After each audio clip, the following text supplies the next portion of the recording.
Hello everybody, my name is Bill Perry. I'm here with the Georgia High School Association Class AA Coach of the Year and the coach of the Fighting Irish State Champions, Roger Holmes. Coach Holmes, we're glad that you're here. We're going to talk about the Hall of Fame. When we do the Hall of Fame, we have presenters, and there is absolutely no doubt that the presenter who is the most prepared and best at it is Coach Roger Holmes, and he presented to several of our inductees, and he's going to first of all give us just a few minutes about this incredible season that we've just had, the Dublin Fighting Irish State Champions. Congratulations, Coach. Well, thank you, Bill. It's been a couple of months now, seems like. I guess a month and a half since we played that football game, or a good full month. Been a lot of fun. To celebrate with the players and with the people in the community, and to just kind of sit back and have a chance to take a deep breath and realize what this football team has accomplished this year, and that's to reach the pinnacle, and that's to be the state champion. And obviously all of that happens because, number one, you've got good players. You know, if you don't have good talent, you're not going to end up with a great team. And we've had tremendous assistant coaches to go out and work with their particular groups on a daily basis. A couple of things I think that really added to this year was the addition of Dublin City Schools with a trainer. We partnered with Optimum Sports Medicine. Good. And Miss Melissa McDuffie was a full-time athletic trainer for us here for every practice, and treating kids before practice and after practice and trying to keep them healthy and on the field. Cooperation of our Board of Education and through the leadership of Dr. Fred Williams, our superintendent, we were able to find a way through our school nutritionist, Miss Pam Jones. Our players were able to be fed on a daily basis. That helped keep them able to go for 17 or 18 weeks. And at the end of the day, just a phenomenal accomplishment by these young men, and something I'm proud to say that I got to be the football coach of this team to bring home what is the 5th state championship in Dublin football history. And you're second.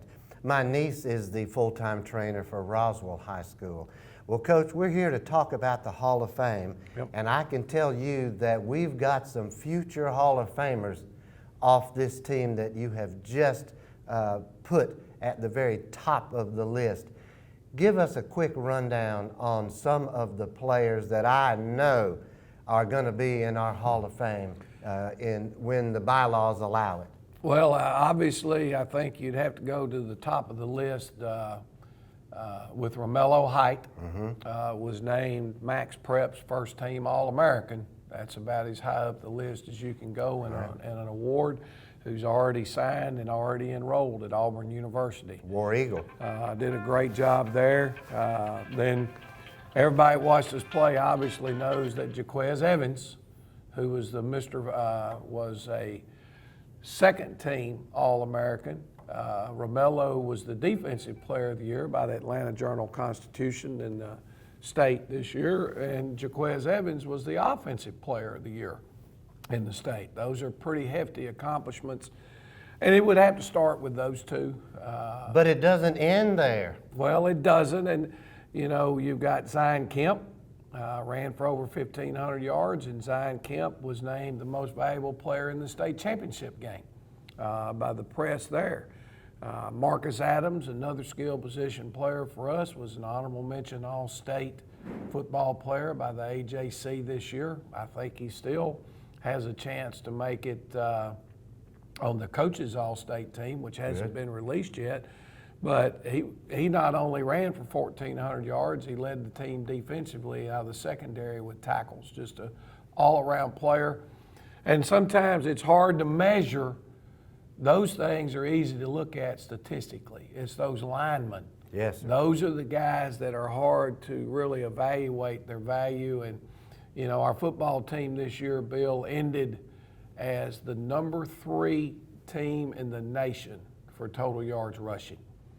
If that happens, you must have had some really good offensive linemen, and those guys in themselves, I'm sure, will be under heavy consideration when the time comes. There's an asterisk by that yardage gained. One of our games was shortened tremendously. Tell us about it.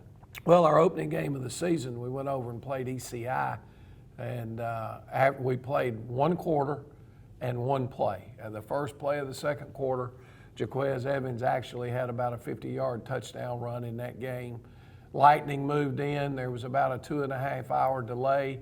The officials and the people at Emmanuel County decided that they wanted to go ahead and take that game and end it where the score stood at that time, and that was the right decision to make.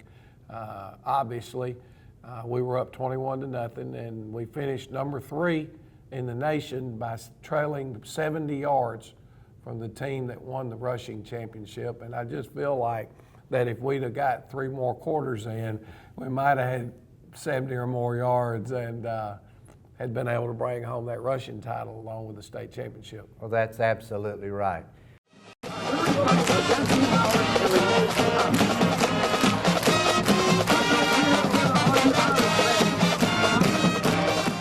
Century 21 Durden Cornegay would like to take this opportunity to thank you for another terrific year. And on behalf of all the agents at Century 21, including Charlene Lamb, David Deeves, Delton Lamb, Benny Helton, Jay Bradley, Raina Duverly, Karen Whitmer, Ryan Howell, Jennifer Bradley, Ruth Watson, Sarah Covey, Jim Jarrett, Charlene Brantley, Jody Tanner, Yvonne Robertson, Pam Tillery, and broker George Durden.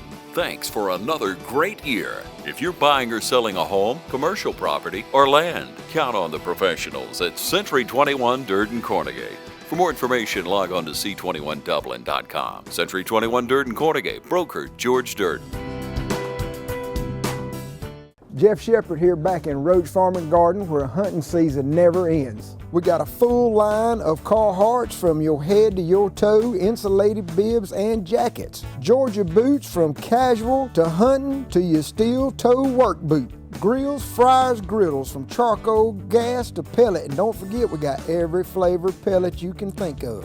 And if you're looking for a knife, they got a full line of case. If you've got something to feed, we got a full line of feed. Anything that you can imagine. And pet supplies, we got them. Come check out these gliders. They rock. Best of all, they're locally made. You want pecans, chocolate covered, glazed, or just plain? You better hurry because we can't keep them in stock. Feeders, trail cameras, flashlights, and more. Whole corn and corn on the cob. Having trouble with that big buck? Don't forget, Voodoo's at the counter. Come see us at Roach Farm and Garden. 2 locations, Wrightsville and Dublin.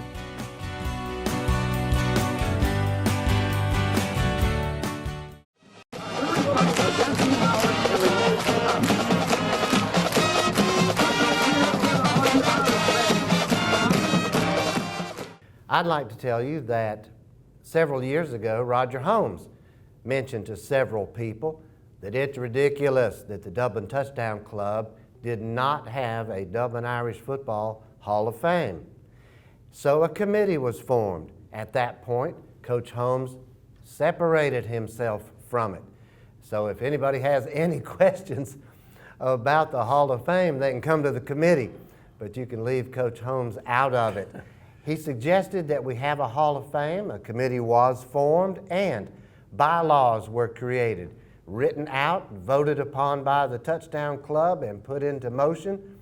The significant part of the bylaws calls for Hall of Fame inductees to meet a certain criteria, a certain award level, just like Coach Holmes has mentioned.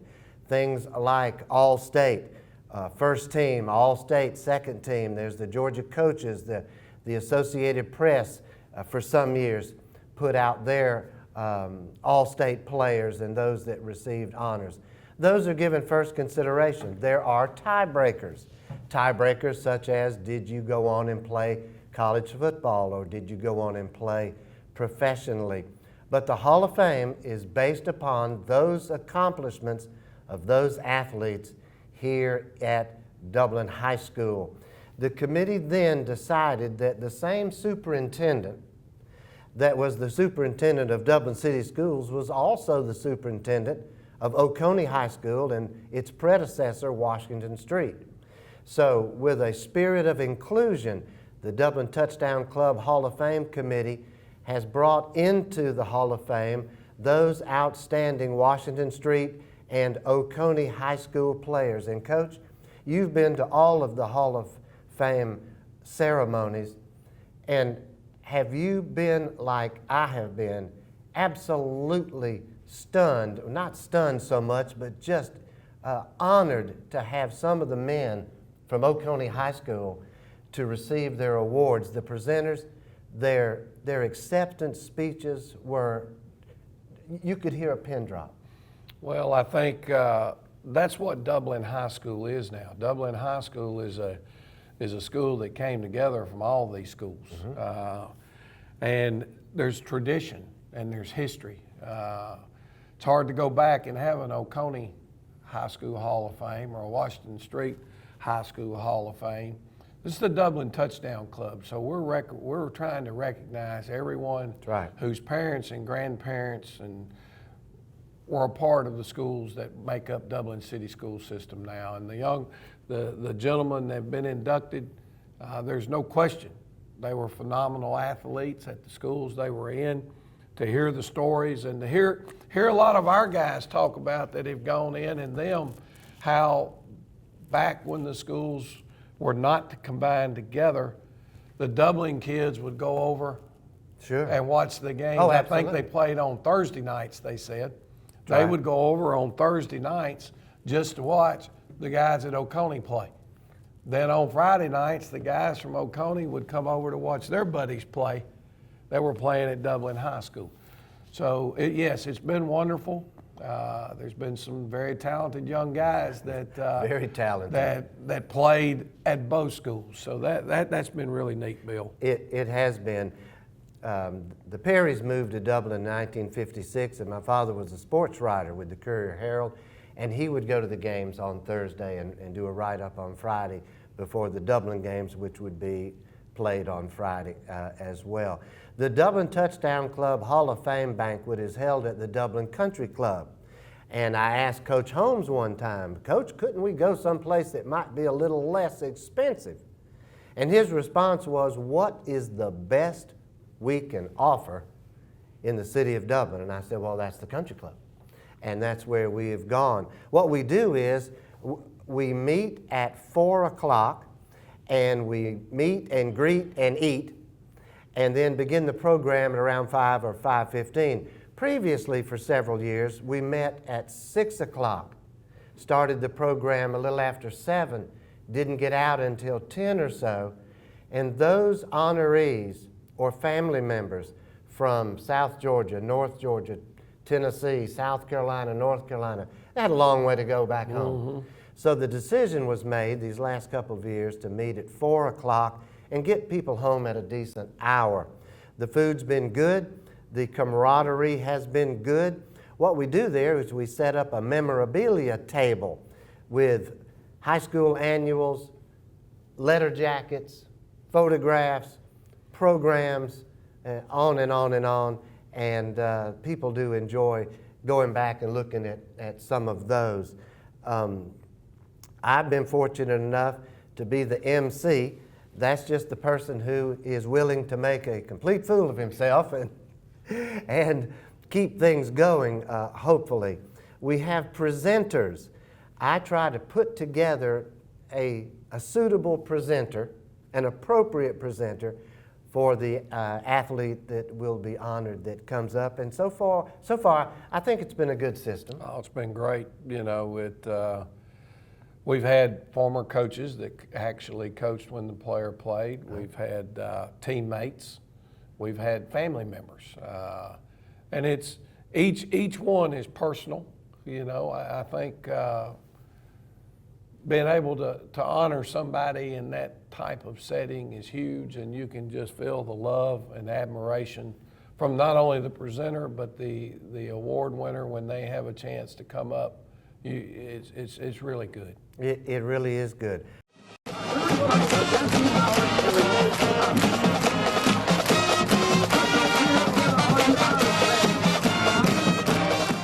Hello, I'm John Martin, physical therapist and athletic trainer from Rehab Advantage Sports Medicine. I'd like to take this opportunity to invite you to some of our workshops here at Rehab Advantage.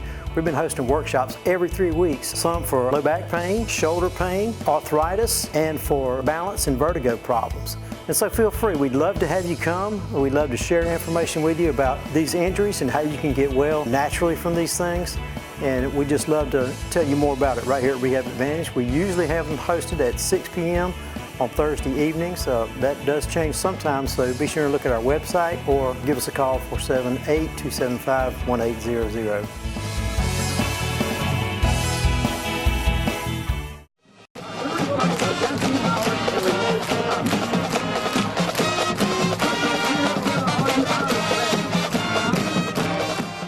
Well, let's get right to it.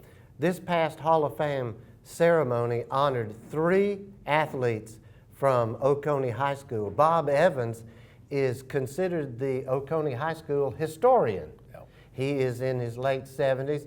He was unable to be there this year for health reasons, but we fully expect him to be there next year. He was honored. He had 2 nieces who spoke beautifully on his behalf in his acceptance speech. But Bob Evans from Oconee High School, as well as Sam Stanley.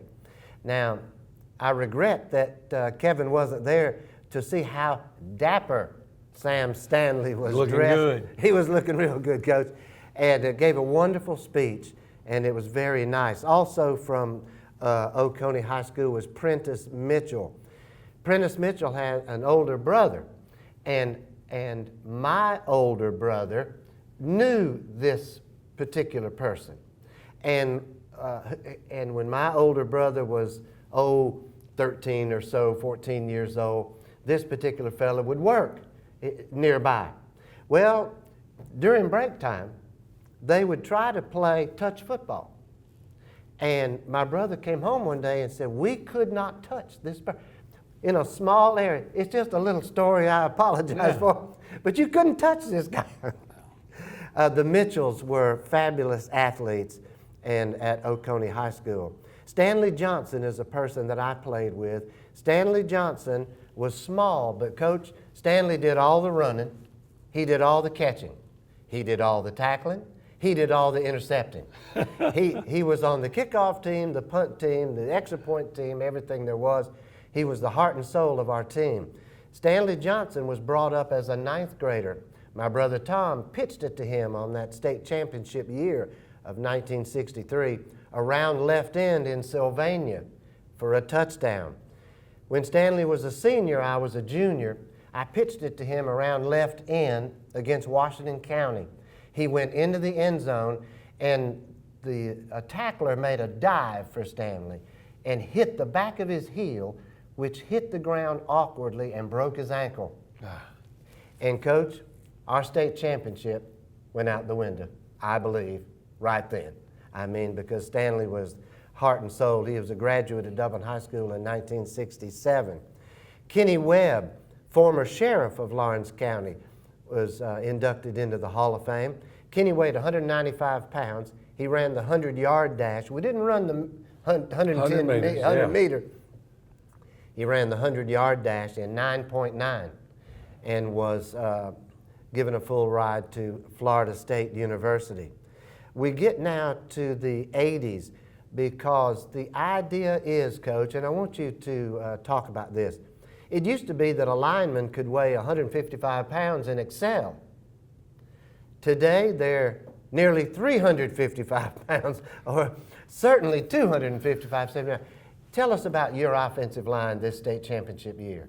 Well, our offensive line this year at tight end, Arshawn James weighed in at about 225, 230.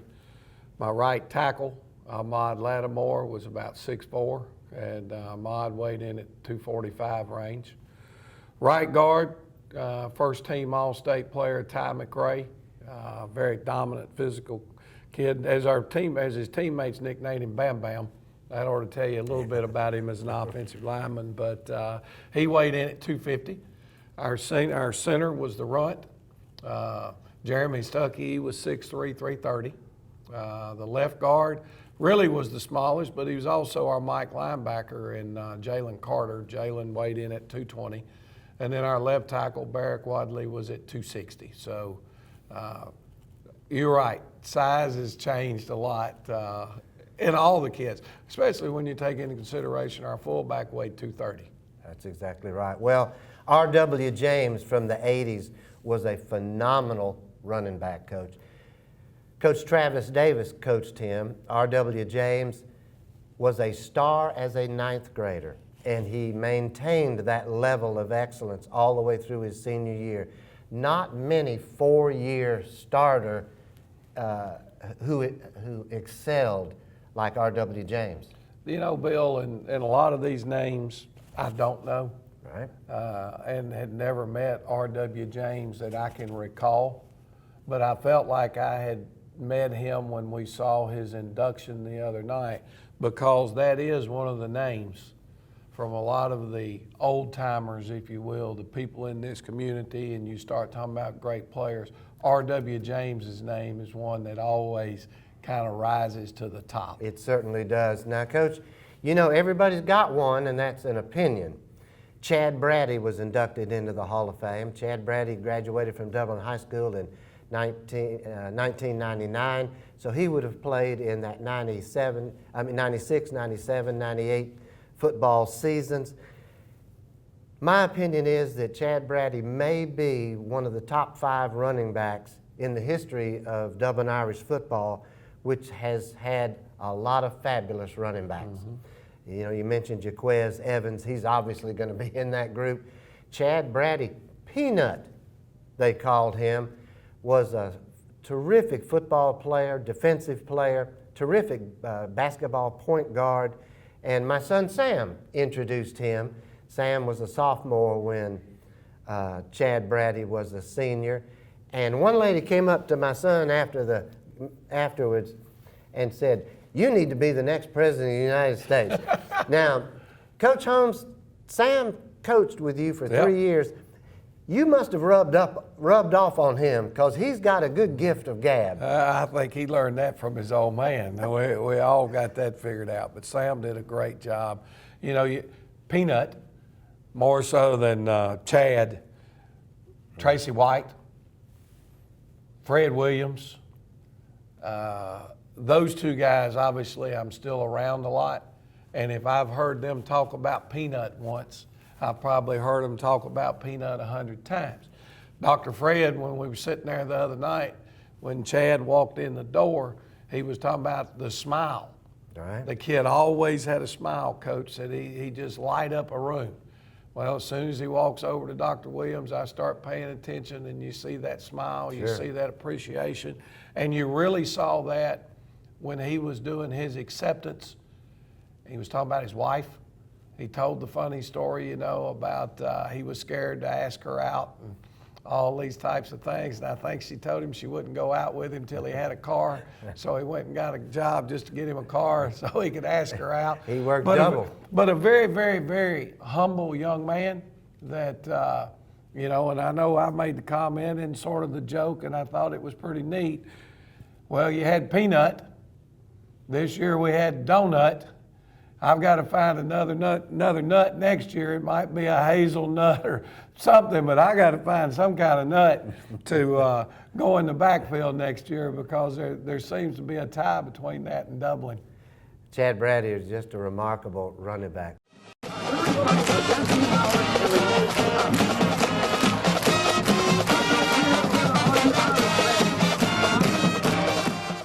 Start the new year in a new ride from Dublin Chevrolet. Dublin Chevrolet has the hot new 2020 Blazer for only $31,450.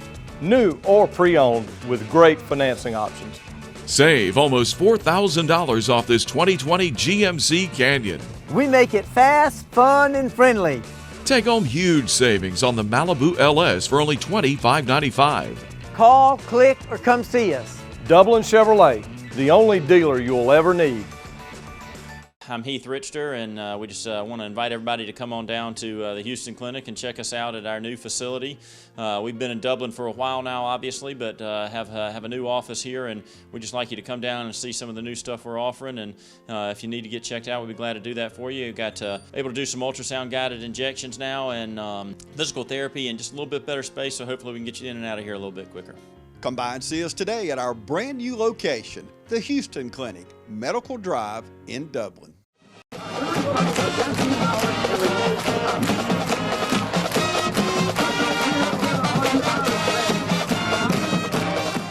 Well, now let's get to those that Coach Holmes knows personally. Brian Wiltshire. Like Chad Brady, he wasn't that big, but powerful. Brian Wiltshire, tell us about him. One of the most explosive football players I've ever had the chance to coach. Now, he played on a great football team. He shared the backfield very much like this year. He shared that backfield with Jamon Marsh and Thomas Barnes. And Thomas Barnes split time with Will Griffin. Thomas is already in the Hall of Fame. He was a player of the year in the state of Georgia. Right. This was a state championship team, and then their junior year, they broke the state scoring record that year offensively, and then re-broke it again their senior year. This year's football team topped them in the 15-game total, so there's a new school record at Dublin High School for most points scored in a season. But Wiltsh was, number one, was a tremendous, tremendous competitor. He did not, there wasn't a jealous bone that I recognized in his body. What it was a kid who would be upset if he didn't think he played to the level and standard that he had for himself each time he went on the field. A lot of people thought that Wiltsh was a 4.40 guy. Well, he wasn't. No. But you would not know that the way he hit the hole, because he hit it wide open. He trusted his linemen. He had great cutting ability. He break tackles. He was physical. And then as later on in his career, he started playing some on the defensive side of the football for us also. But Brian was the bell cow, the home run hitter, the tough yardage getter of the state championship football team in 2006. And he went on and played some at Georgia Southern, got his degree. They got everything that he needed to take care of on that end, and couldn't be more proud to honor Brian for his accomplishments. A deserving Hall of Famer, Brian Wiltshire. Well, that leads us to one of my favorites. He is my favorite because of his exploits on the basketball court. But Trent Barnes has been inducted into the Hall of Fame. Trent was one of those, he was a quiet young man. He never said a whole lot, had a great personality. Sometimes this is tough. He followed in the footsteps of Thomas, his brother, who again was a player of the year in the state of Georgia, and trying to live up to the expectations. His sister, Nicole, was a phenomenal basketball player for us here. Trent comes along, and he was talented enough that we kind of moved him around. He played some tight end, he played some offensive line, he played defensive end. We even played him some at linebacker. Just a very talented young man. He ended up signing a scholarship to South Carolina State. He went to South Carolina State and had a good career over there. I think he got everything finished up, got his degree earned. He did. And, you know, he's one of those that it's hard to manage off of statistics. Now, he was a first-team All-Stater. And obviously that was well-deserved on a great football team, and so it's hard to go back and just pull out individual stats on a kid that played the position he did, but being selected not only by the coaches but also the Atlanta Journal-Constitution as a first-team All-State player says enough about his high school career. And last but not least of the student athletes so honored by the Hall of Fame is Bryston Canada.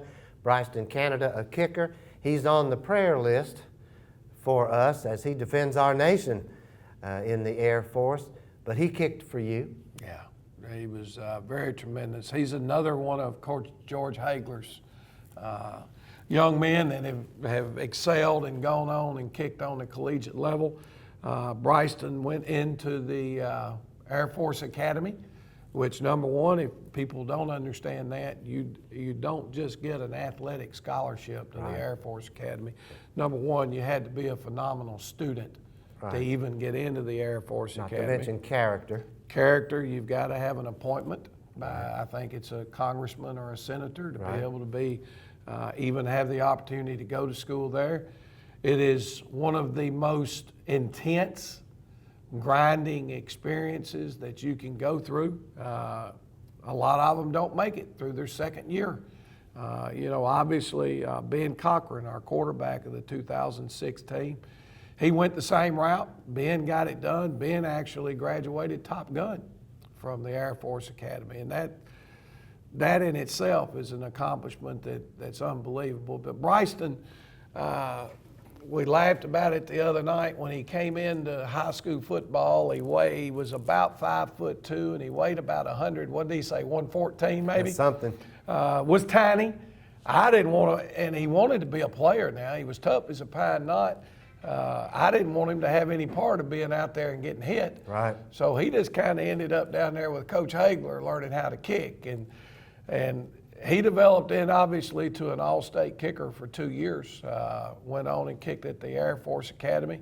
I remember we took him over to football camp, and we're working 7-on-7 pass routes. There's no real contact there, and the receivers are running routes, and the defensive backs are covering their zones and this and that. And I look out there, and Bryston Canada's diving and catching balls everywhere, just making unbelievable plays. He had hands, he had glue. And he ended up playing wide receiver for us as well as being a kicker.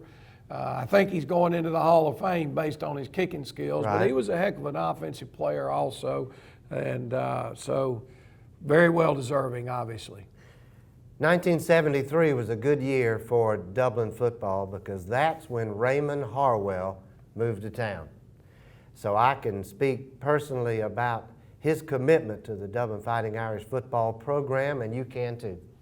Well, Mr. Ray, as I call him, he's been a part of the Touchdown Club all 18 years that I've been here. I don't know that he's missed a meeting if it wasn't a health issue. I know he hasn't missed a game in 18 years that wasn't a health issue where the doctors told him he couldn't go. I think he had a little ticker problem there for a little while, and he put him down a little bit. But Ray Harwell is the type of person that helps you understand as a football coach when you come to Dublin, Georgia, how important it is to this community, how much tradition that it has in this community. And we joke and laugh, and Ray's at every meeting in the Booster Club, sits on the back row, don't say much at all. And then obviously at the end of each of our meetings, we like to open it up. People got questions about something in particular in the game or an official's call or whatever it may be. And you could almost guarantee that Mr. Ray's going to raise his hand and he's going to ask what's been on his mind since that game on Friday night. And if he doesn't, I usually call on him to ask me something, because I feel like, you know, it's kind of like eating dinner. If you don't have that piece of meat on your plate, for me, it feels like I hadn't eaten. Well, if we get done with that Booster Club meeting, if I don't have Mr. Ray to ask me a question, I don't think it's time to adjourn. You have to have people like Raymond Harwell in a athletic program to really make things go.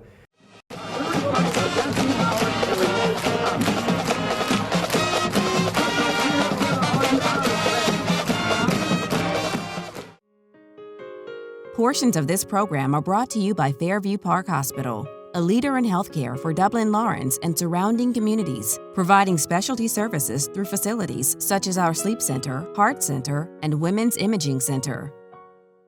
I'm Glenn Register, and on behalf of all the employees at Hometown Supply, I'd like to take this opportunity to thank you for allowing us to serve you over the past 34 years. We have everything from four-wheelers and golf carts to cell phones and computers to flat screens and appliances.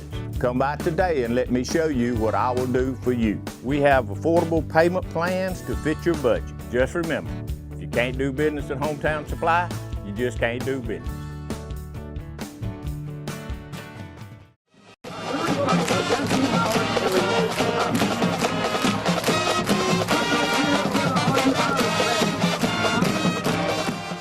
11 players each year, a supporter each year, like Raymond Harwell. I'll take just a moment to tell you. Well, you forgot one that went in now. Bill Perry. Well, you know, the bylaws allow for such anomalies like that.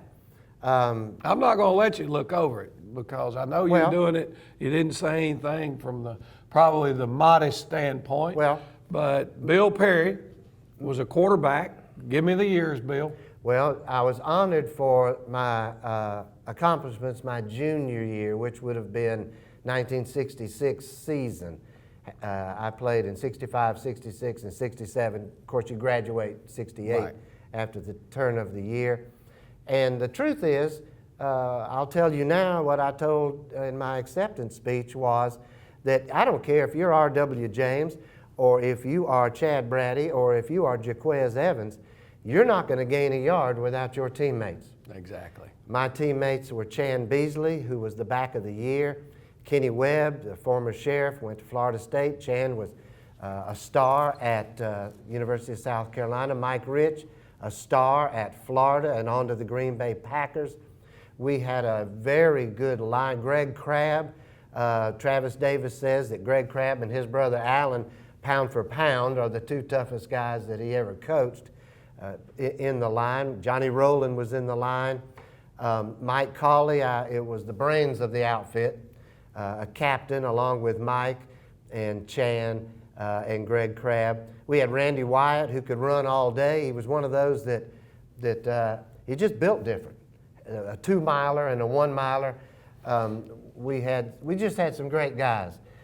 When you've got to cover Kenny Webb, Chan Beasley, and Mike Rich, well, that leaves room for somebody else to sneak through. They just couldn't cover us all.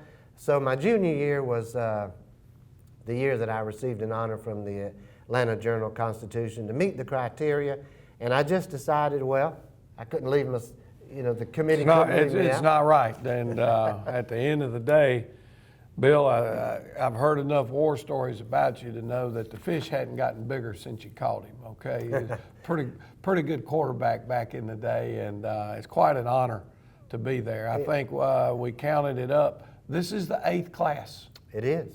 8 years now that people have gone in. I'll share this and I'll turn it back over to you.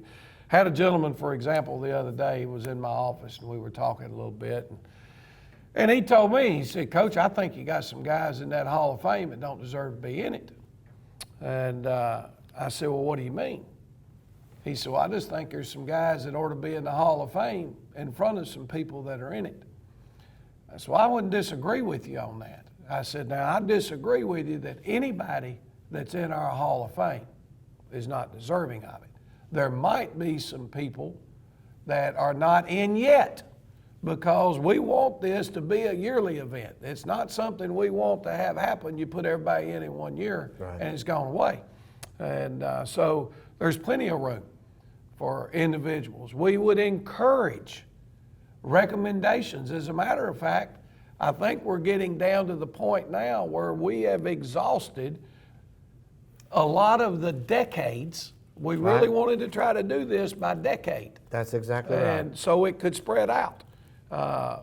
Now we've altered that a little bit in the last 2 or 3 years, trying to make sure that if somebody was getting into the Hall of Fame, some of those decades are getting on up there. That's right. Let's try to get them in before they're in the ground pushing up daisies. I don't know that I fleshed it out a little bit earlier in our program here, but the reason we do it by decade is that very reason we were talking about, the size of the players and the speed of the players and the strength of the players. The different eras have different stars, and so how do you pick? It's hard to compare apples to oranges. So loosely speaking, we go by decades, 1 player per decade, all the way up into the 2000s. And also one criteria that I did not mention is that you have to have graduated from Dublin High School or Oconee High School Street, and have been out at least 5 years. 5 years. 5 years separated from your playing time, much like the Hall of Fame for baseball and the NFL and so forth. We certainly welcome those out there who would like to join in the selection committee and to put the work in to put on such a wonderful program. If you reach out to Bill, who's on the committee, we would love for someone to type up a resume of who they think should be, give us their statistics. That stuff is hard to go back and get, you know, but if you've got it in the annual or the newspaper articles when they came out, there's a lot of great players. Now, you don't make All-State unless you were, number one, a good player, but number two, the fact of it is you had to be on a really good team. Very seldom does anybody make All-State that's not on a winning team. That's right. But that doesn't mean that individual wasn't a great player. So That's right. we encourage you to reach out and present who you think should be there, and then it'll go before the committee and see if they're inducted. That's exactly right. You know, a lot of these selections are subjective, but once they have been made, they are objective. And so we really haven't had any trouble at all because Dublin football through the years has produced phenomenal players. We're just now getting close to exhausting those first and second teamers, but we still have some more. There's a few. And it's difficult to give someone an award, induct them into the Hall of Fame if they did not receive some of those awards. So we'll get to them.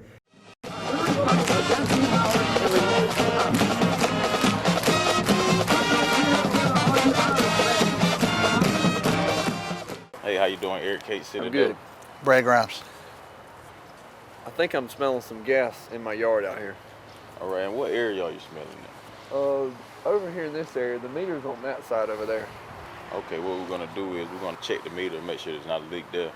Okay. Then we'll locate the line out and put down a couple holes just to check on the ground to make sure you don't have a leak. We'll check each corner of your house. If you could, just stay on the porch. Okay. If you think you have a gas leak, we're on call 24 hours a day, 7 days a week. Call us at 478-277-5048.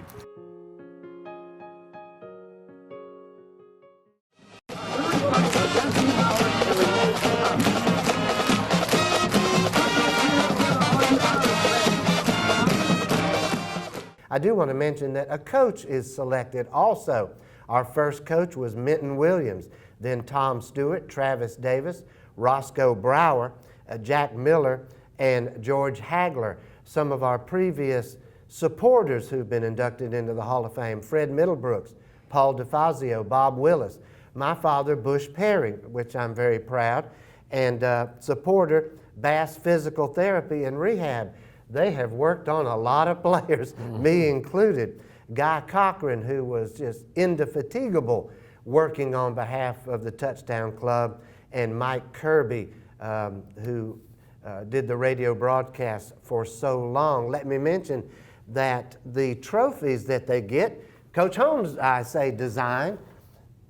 This one is the one that my father got, and they're beautiful trophies, and certainly a wonderful keepsake. Now, before I go any farther, I also get out there and I try my best to raise the money for these trophies, which are, you didn't pick a cheap one, Coach. No, I tell you, I think those things, if I'm not mistaken, Bill, run in the $140 range. Is that still about right? Because you've been handling that for a while. Because of our community, fortunately, I've met my goal each year. And so I do want to mention that this particular year that we've missed, broadcasting, Duncan Tire Company, Dr. Tom Perry, Mike Cawley, Greg Crabb, the Bank of Soperton, Jimmy Allgood, Maury Beasley, Charlie Garbett, and Darlene Blocker have stepped up to the plate very generously. I would like to appeal right now to those of you watching. I can't keep leaning on my classmates and my teammates. I'll just say that Jimmy Allgood and Greg Crabb and Mike Cawley, Dr. Tom Perry have never failed to contribute. If we don't get some help, we may have to go down to certificates, Bill. I'm kidding. But. Well, no, we don't want to do that now. No. There is one thing in closing that I'd like to do and then give you the last word. But some of the players through the years, I don't know who's watching this broadcast right now, but you may remember such players like Luke Perry, who went on to star at Tennessee State out of Oconee High School, played professionally. Tennyson Coleman, Ben Snipes, 2 years, just some of those. In that first class, Vic Belote, all Southern. Ronnie Rogers was the captain of the Georgia football team. Scott Hagler, who kicked, just some of those names. Richard Paldo, Chan Beasley that I mentioned earlier in one of the classes, along with Ben Claxton, who played in the NFL for 8 years, I think. Quintez Smith there, Player of the Year in the state of Georgia. That, of course, takes us on and to Richard. Well, I'll get to Richard. Oh, Lord. You know what? I studied Richard's resume. Now, I know that he's my brother, but Tom Perry and Richard, I mean, playing professionally, All-American in their sports, state champions, I'll leave it right there. But Richard Smith does not have there's not a Dublin High School student athlete, I think, when you consider football, basketball, everything, that has a resume. We could study that, but that's what I study. We'll get to that. It's pretty strong. There's just been some fabulous players through the years, and you can certainly go to the websites of Dublin High School, and you can see some of those. I'll just leave it at that. Coach, wrap us up here with this 8th annual Dublin Touchdown Club Hall of Fame ceremony. Bill, it was first class. I did not see anybody leave there that act like they didn't enjoy every bit of what went on. You and your committee, I think, have put together a phenomenal list of people that are all very well deserving. The Hall of Fame is serving its purpose. You know, a lot of times when we're away from something for a long time, we forget how near and dear it was to us. I heard you and talking about how you had to get together at your house with all your teammates, and I know that had to be very, very special. It was. To have everybody together to reminisce and talk about those things. You know, is everybody in that deserves to be in yet? Nope. That's why we got next year. And we hope that our community appreciates that the Dublin Touchdown Club is making this effort to recognize them, and just ask you to continue to support the Hall of Fame banquet as we move forward, and hopefully there's many more years to come. Thank you, Coach Holmes. Kevin, thank you. And Rondell, thank you. I'm Bill Perry, and we've been talking about the Dublin Touchdown Club Football Hall of Fame.